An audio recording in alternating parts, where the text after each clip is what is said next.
80s and when we got back together. And I think even if you don't like Spandau Ballet, there's all the references of Thatcherism, the strikes, and the Live Aid, Band Aid, and everything else. So I think it's a very honest film. So the thing that people can relate to is, as Tony says, it's an honest film. And there's some brutal stuff in there. When we saw it together for the first time, we were like squirming. We hadn't seen it, hadn't seen the film, and then here we are saying all those things about each other, which we didn't know. Each of us never knew what the other was saying, because we spoke individually at different times.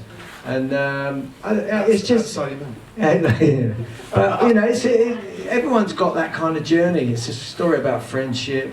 And everyone has the same story running in parallel. It's just that a lot of ours was acted out in the public eye. Yeah, also, I think what's different about this is that nowadays everybody takes video everywhere, everywhere. But in those days, early 1980s, you had to have a Super 8 camera. You had to send your film away. Yeah. It was super expensive to get that film made and get it developed. And then have to try and cut it together. It was really difficult. But, it's completely different now. So what you're watching up there is the last time I think we'll ever see one of those big archive movies.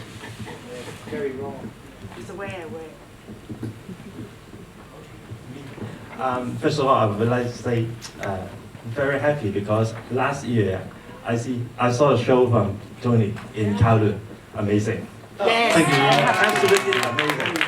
I remember I sit in the third row, center of the third row, very close. Amazing. But now this time, 8 rows. hopefully there not going to be any riots. Or, So I would like also to say I also wait over 31 years, a long time. Yes. Yeah, over 31 years.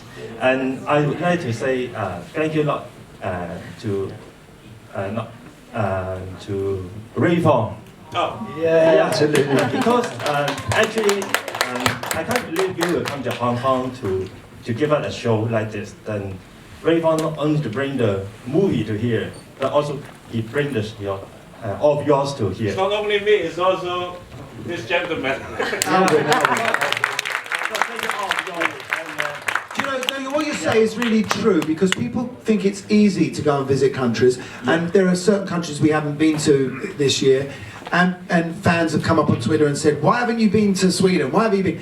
You've got to find a promoter that is enthusiastic and wants to put the show on and is willing to take the risk.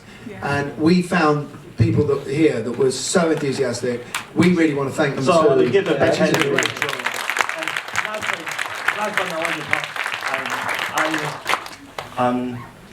I watched your reunion, the internet from 2009 up to this moment, and now come true. Yes. Thank you. Thank you very much. As I said earlier on, we're pleased to be here. As Gary said, I don't know why we haven't been to certain countries. It's kind of crazy sometimes, but we are here. It's going to be a great show on Friday. As you saw in Singapore, we're going to be doing the hits, the greatest hits and everything else. And we just want you guys to just come along, have a good time, enjoy yourself. That's what we want. But we are a loud band. We are not a sit down and listen band. Yes. That's important.